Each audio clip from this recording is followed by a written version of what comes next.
NBA has sent a proposal to the Players Union to get rid of the one-and-done rule by the 2022 draft. What a crazy coincidence that the proposal was made public just one day after Zion Williamson's knee injury sparked a national debate about whether Zion should even be playing college basketball. This is the way it's supposed to be. If you're 18 years old, you should be able to go straight to work. You should be able to go to the NBA. What happened to Zion is not the fault of the NCAA and college. It's the fault of the NBA and the NBA Players Association, who collude to protect the membership by having age and grade restrictions on who can play in the league. Zion Williamson has no interest in being at Duke. He's at Duke because he has to go spend a year at some university and play his college basketball. There is no reason for Zion to be there. He is only risking injury. The only people who benefit off of this is Duke and the NCAA.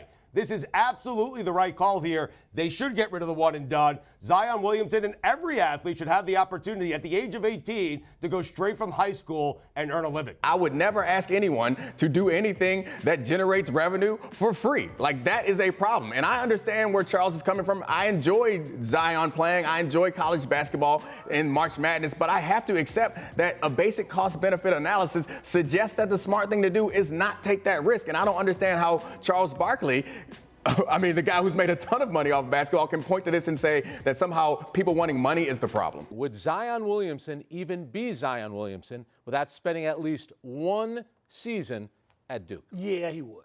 He would. You sure about that? He would. The other players in college basketball, no.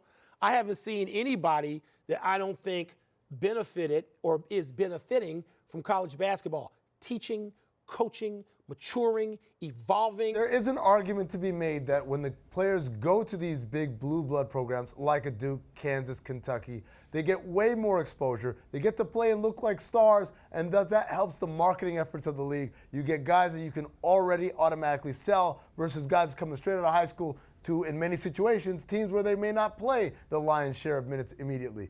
But here's the thing, Stugotz. This is something that traditionally has been something the Players Association is pushing for and the league pushing back against, something that has been a bargaining chip in collective bargaining agreement discussions. For the league to be the ones taking the initiative and saying, hey, we want to drop that age back down to 18, that's a really big deal. College is bull. College basketball is That's great delivery. So my advice is do what's best for you and your family. You can't pay these guys what they are worth, even if they love to play basketball. We don't do these jobs for free. Oh, yeah. No one should. This is my problem. I don't want a rule that's going to sort of acknowledge 2 or 3 college basketball players a year.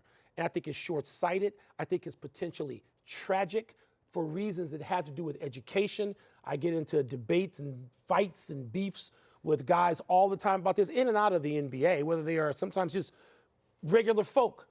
But I have a problem with it. I know it's going to happen. But, yeah, would Zion be Zion? He would. He would be. Let me ask you a hypothetical. Okay. He came out of high school, goes right to the NBA. Phoenix had the #1 pick. They draft him first overall. Let's say, I'll give Phoenix more wins than they have now. They have 13 wins. He's this big of a story. He's one of the biggest names in sports right now in the United States. Because of college. Because he's playing college basketball. You think he'd be that big if he's playing for the Phoenix Suns? But that's about the hype in social media and mainstream media. That's not about him. But every game's on TV. Okay, but that's still not about him. If he gets drafted by Phoenix this year, all their games going to be on national TV next year. That's because he went to Duke for a year.